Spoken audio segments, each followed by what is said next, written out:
Bonjour, 19e épisode des Tips de l'événementiel, une série de vidéos pour vous aider à être plus performant en appel d'offres et dans la gestion de la relation client. Alors on connaît tous dans l'événementiel les demandes de clients qui sont impossibles à satisfaire. Le client qui vous demande un truc qui devrait prendre 3 jours normalement mais qu'il veut pour le lendemain matin parce qu'il a un comité de direction et qu'il doit présenter quelque chose. Le client qui vous dit « Ah, c'est formidable votre proposition, mais je voudrais exactement la même chose pour 20% moins cher », alors que vous savez que c'est pas faisable. Bon, en général, on dit que le client est roi et qu'il faut toujours dire oui, quelle que soit la demande. Moi, je pense pas ça parce que ça peut vous mettre en danger, et quand ça vous met en danger, en plus, ça met en danger le client lui-même. Donc, il faut savoir parfois dire non au client quand il vous fait des demandes impossibles à satisfaire ou des demandes complètement incongrues, réellement, qui demandent réflexion. Il faut vraiment être capable de lui dire « non, on ne sait pas faire, on a besoin de tel délai » ou « on a besoin de réfléchir pour travailler différemment, mais on ne peut pas répondre directement à votre demande ». À partir du moment où vous avez dit oui au client, alors que vous n'auriez peut-être pas dû, si ensuite vous foirez, vous ne parvenez pas à faire ce à quoi vous vous êtes engagé, évidemment, le client peut vous en tenir pour responsable. Donc en réalité, c'est mieux de dire non et puis d'essayer quand même.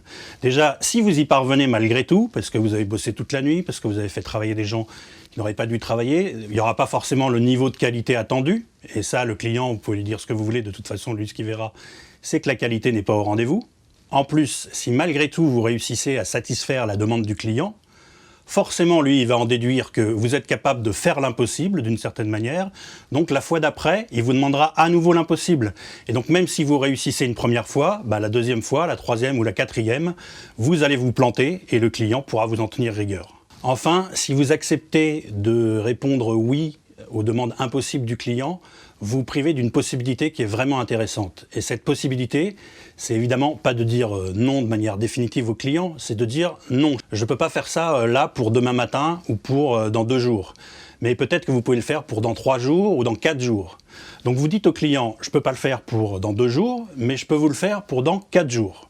À partir du moment où le client accepte ce délai, rien ne vous empêche, vous, si vous réussissez finalement à répondre, à construire la réponse pour le client dans un délai moindre, rien ne vous empêche de répondre au bout de 2 jours au client en disant « Voilà, on sait que c'était pressé pour vous, on a réussi finalement et donc voilà notre solution ». Et là, vraiment vous créez de la satisfaction client parce que le client avait accepté un certain délai et vous devancez le délai que vous aviez annoncé.